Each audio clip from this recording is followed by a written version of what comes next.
Cases ఇవన్నీ సోమవారం నాడు అక్కడ కలెక్టరేట్లో కానీ లేకపోతే తహసీల్ ఆఫీస్లో, ఎంపీడీ ఆఫీస్లో, ఎస్హెచ్ఓలో ఇవన్నీ ఇస్తూ ఉంటారు.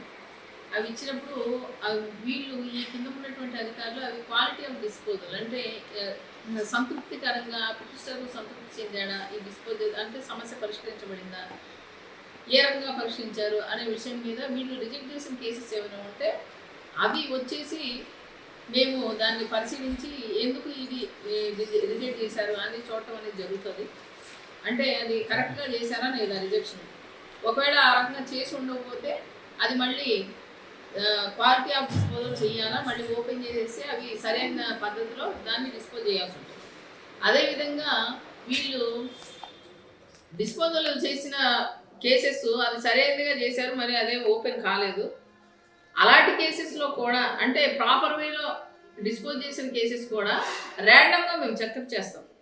ర్యాండమ్గా చెక్ చేసి ఇది ప్రాపర్ వేలోనే జరిగింది, జెన్యూన్గానే జరిగింది అని చెప్పేసి దానికి కూడా మేము పరిశీలించడం జరుగుతుంది. ఇదేంటంటే ప్రజల వద్ద పాలన అని చెప్పేసి మన ప్రభుత్వము గతంలో కూడా ఈ ప్రోగ్రామ్ ఉన్నది.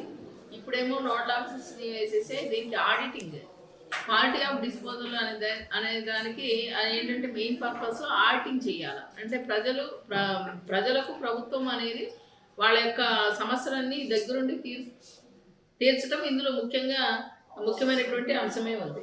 అంచేత అందులో భాగంగా దీనికి ఆడిటింగ్ అనేది జరుగుతుంది. ఈ ఆడిటింగ్లో భాగంగానే మమ్మల్ని ఆఫీసర్స్గా వేసినారు.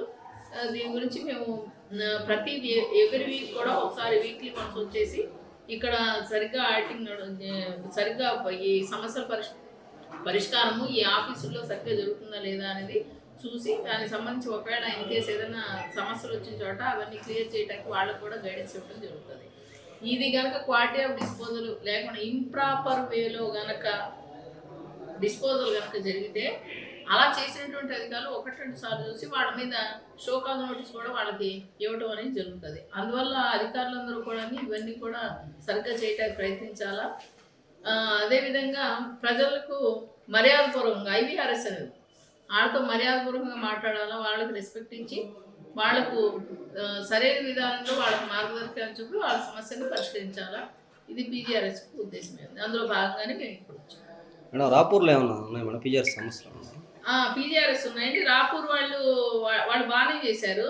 కాకపోతే ఏంటంటే దాన్ని అంటే క్లియర్ చేయటం ఒక ఎత్తు, ఆ పిటిషన్ని మళ్ళీ ఎలా చేశామనేది వాళ్ళు చెప్పాలి. ఆ చెప్పే విధానంలో కొంచెం ఇబ్బంది. ఈ ఉదాహరణకు మొన్న ఒక కేసు వచ్చింది, వాళ్ళ మధ్య వివాదం ఉంది అని రాశారు. వాళ్ళ మధ్య వివాదం ఉంది అని రాశారు. వివాదం ఉంది కాబట్టి మేము చేయలేమని రాశారు. అట్లా రాయకూడదు. వివాదం ఉంటే వివాదాన్ని పరిష్కరించాలని బాధ్యత ఎవరిది? అక్కడ ఉన్న అధికారులదే కదా. SHO ఉన్నారు, MPDO ఉన్నారు, తహసీల్దార్ ఉన్నారు. వీళ్ళ బాధ్యత ఉంటుంది వివాదాన్ని పరిష్కరించేది.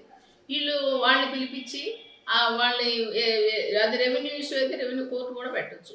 వాళ్ళని పిలిపించి వాళ్ళు మాట్లాడి ఆ విధంగా ఆ కేసు డిస్పోజ్ చేయాల్సి ఉంటుంది. వివాదం ఉంది కాబట్టి మేము ఇది రిజెక్ట్ చేసినాము అని అలా రాయకూడదు.